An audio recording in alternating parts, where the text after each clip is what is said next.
This once thriving city of Pompeii on Italy's west coast was completely destroyed in 79 AD when Mount Vesuvius erupted nearby, burying it behind a thick layer of ash and stone.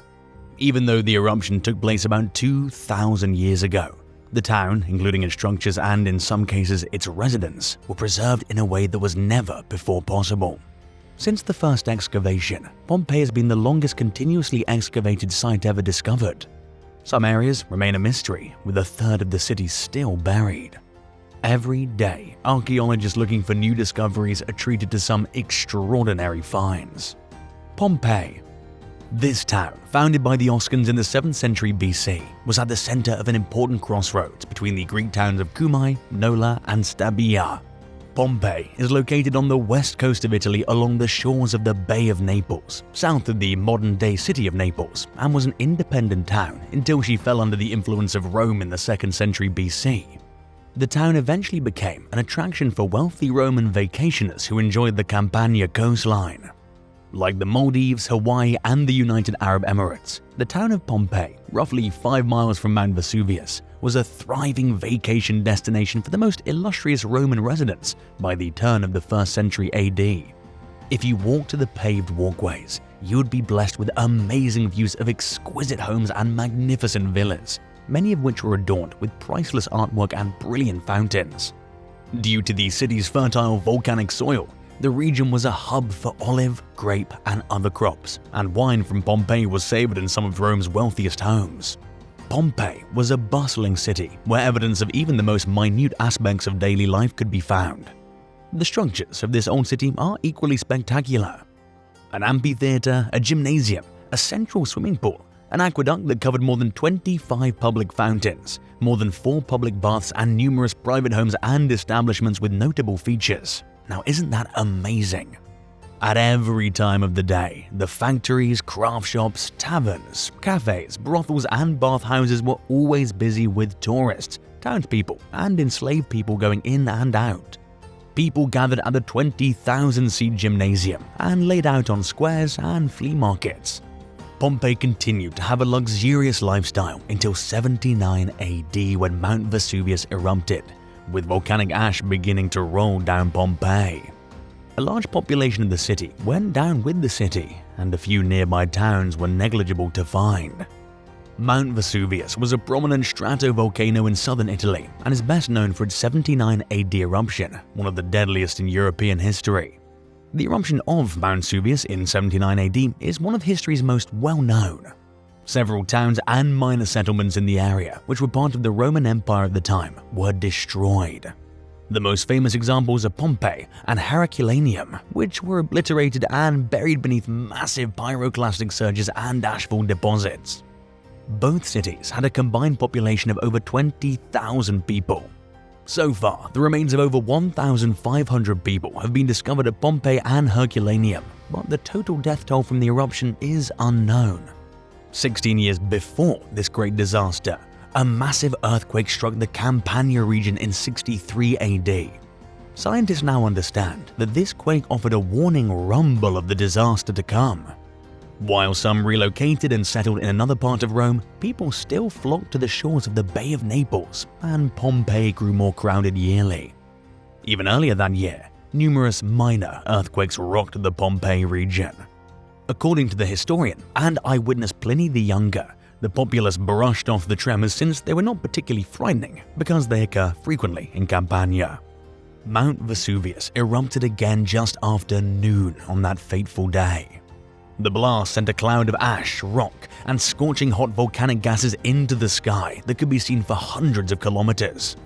This debris tower floated to Earth as it cooled.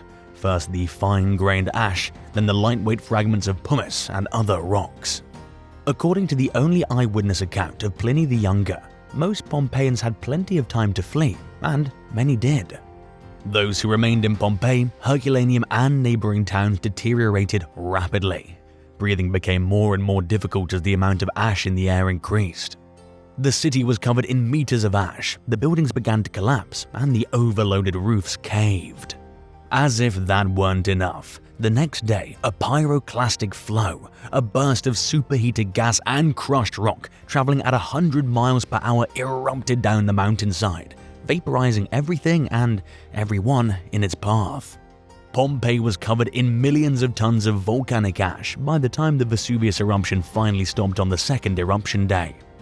As you would imagine, some drifted back to town looking for relatives or lost possessions, but little was left.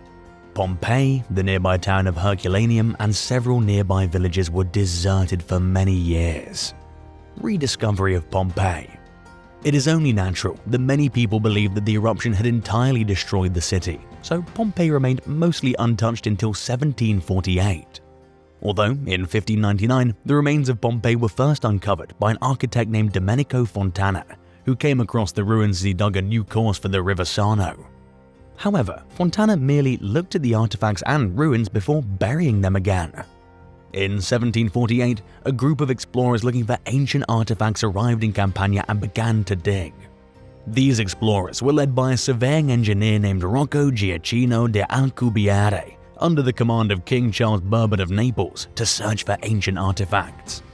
As a result, the first official excavation of Pompeii took place. After this first success, royals began to constantly order digs to plunder the area for ancient decorations worthy of their palaces.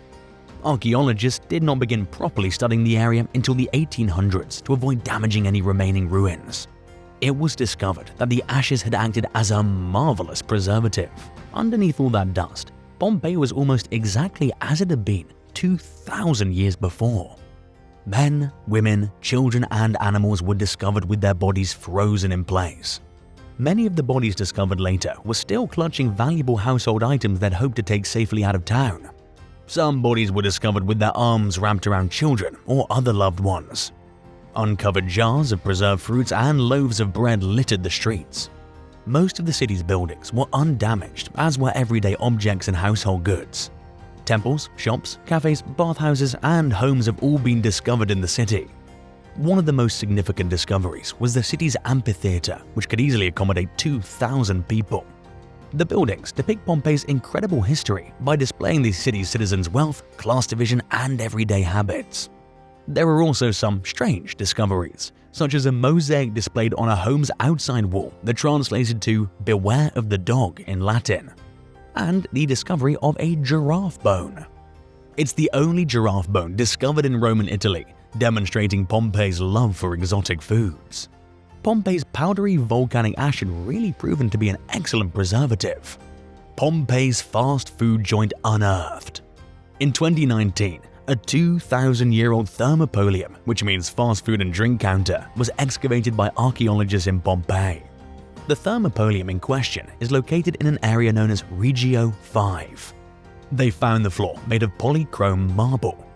Duck bone fragments and crushed fava beans used to flavor wine were also discovered. Remains of pigs, goats, fish, and snails were found in clay pots, leading researchers to believe that one of the dishes on the menu was a type of paella. Cooking utensils, including a bronze drinking bowl, ceramic jars, and wine flasks, were also found at the site. Archaeologists have discovered a variety of still life pieces, including renderings of animals said to have been on the menu, most notably mallard ducks, and a rooster for presenting with wine or hot drinks. The counter here is also decorated with a brightly colored fresco of a Nereid or sea nymph riding a sea horse, along with what appears to be a depiction of the restaurant itself. This is the first food bar out of 80 to be found immaculately intact.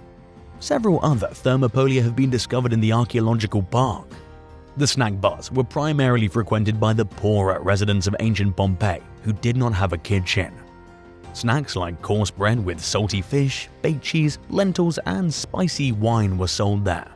Massimo Ossana, the Director General at the Archaeological Park of Pompeii, told The Guardian that from bearing witness to the daily life of Pompeii, the possibilities to analyze this thermopolium are exceptional because, for the first time, we have excavated a site in its entirety. While archaeologists keep exploring, some questions linger in our minds. What else will be discovered soon?